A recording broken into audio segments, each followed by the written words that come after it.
चूना लगाया जा रहा है, लूटा जा रहा है।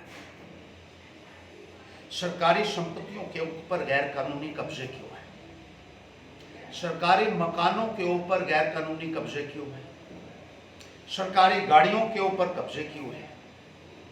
और उन लोगों ने कब्जे किए हुए हैं, उन लोगों को गैर कानूनी तरीके से उन मंत्रियों के बंगले में रखा हुआ है, स्टेट्स के बंगलों में रखा हुआ है, जो आज की तारीख में पंच और सरपंच भी नहीं है। ना कोई किराया देते हैं, ना बिजली का किराया। हमने बार बार इस बात को उभारा था। और सबसे बड़ी बात जो है कि उन बंगलों में जो साजो सामान है, जो फर्नीचर है, जो फिक्सचर्स हैं, जो टीवी है, जो रेफ्रिजरेटर्स हैं, वो सरकारी खजाने के ऊपर बोझ डालकर उनको मुहैया करवाए जा रहे हैं। टैक्स पेयर मनी से वो चीजें खरीदकर भारतीय जनता पार्टी के नेताओं में घरों में मुफ्त मुहैया करवाई जा रही है, जो न केवल कानून का उल्लंघन है बल्कि एक बहुत बड़ा फ्रॉड है, एक बहुत बड़ा स्कैम।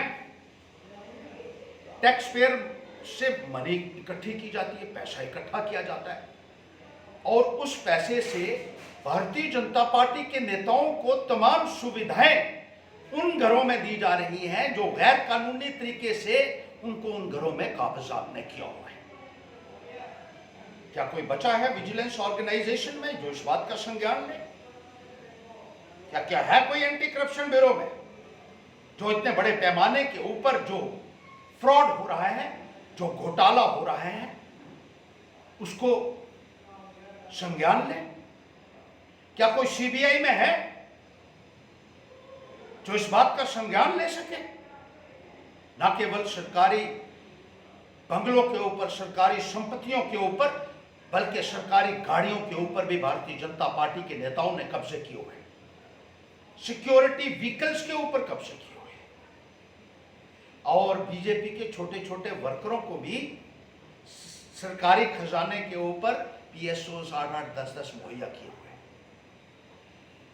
इसलिए हमने कहा कि अपने पिताजी, वो पैसा जो भारतीय जनता पार्टी के नेताओं की खिदमत में लगाया जा रहा है आपके द्वारा, वो पैसा लोगों का पैसा है और उस पैसे की लूट आम आदमी पार्टी होने नहीं देगी और उसके लिए खड़ा होगी। पार्टी के नेताओं को कटघरे में खड़ा करेगी, ये हम कहना चाहते हैं। लेकिन इससे पहले हमारी एक अपील तमाम विजिलेंट ऑर्गेनाइजेशन से, एलजी महोदय, आपसे भी कहना चाहेंगे कि कानून सबके लिए बराबर होता है और इस तरीके की लूट को देखिए, उसका संज्ञान लीजिए, उसके ऊपर कार्रवाई कीजिए। और राष्ट्रपति महोदय से हमारी ये गुहार, दिल्ली में जाकर हम एक मेमोरेंडम भी देंगे राष्ट्रपति महोदय को कि किस तरीके से सरकारी खजाने को जम्मू कश्मीर में चूना लगाया जा रहा है और टैक्स पेयर मनी की इस तरीके से जो लूट हो रही है वो नाकाबिले बर्दाश्त है।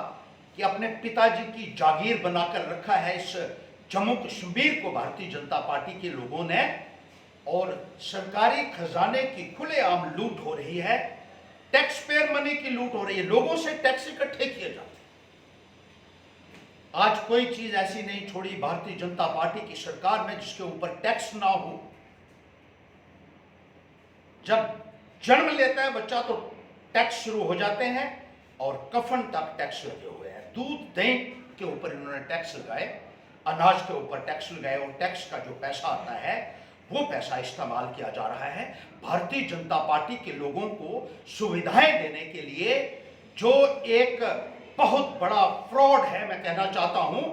और इसका संज्ञान मैं कहूंगा कि तमाम, अगर सीबीआई, एसीबी जब अगर भारतीय जनता पार्टी की खिदमत में लगे हुए हैं, अगर वो उनको नहीं पकड़ना चाहते हैं तो मैं राष्ट्रपति महोदय से अपील करना चाहता हूं। राष्ट्रपति महोदय, आप हिंदुस्तान के संविधान के मुखिया हैं। You are the custodian of the Constitution. You have to ensure that rule of law prevails in Jammu and Kashmir.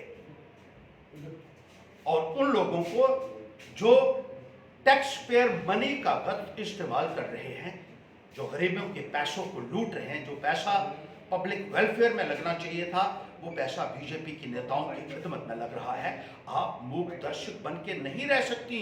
President महोदय, आपको इसमें इंटरवीन करना होगा और उन बीजेपी के नेताओं के खिलाफ और जिन सरकारी अधिकारियों ने उनको गैर कानूनी तरीके से उन बंगलों में रखा हुआ है, उनके खिलाफ भी सख्त से सख्त कार्रवाई होनी चाहिए। जो गाड़ियां जिन अधिकारियों ने इन बीजेपी के लोगों को दी हुई है और गैर कानूनी तरीके से जो लोगों को इनकी सेवा में लगाया हुआ है और उनकी तनख्वाह सरकारी खजाने से निकल रही है, ये एक बहुत बड़ी लूट है। मैं हिंदुस्तान के बुद्धिजीवियों से भी अपील करना चाहूंगा कि देखिए क्या हो रहा है जम्मू कश्मीर के अंदर। आज बिजली और पानी लोगों को नहीं मिल रही है, सड़कों की मरम्मत नहीं होती क्योंकि कहते हैं पैसे नहीं।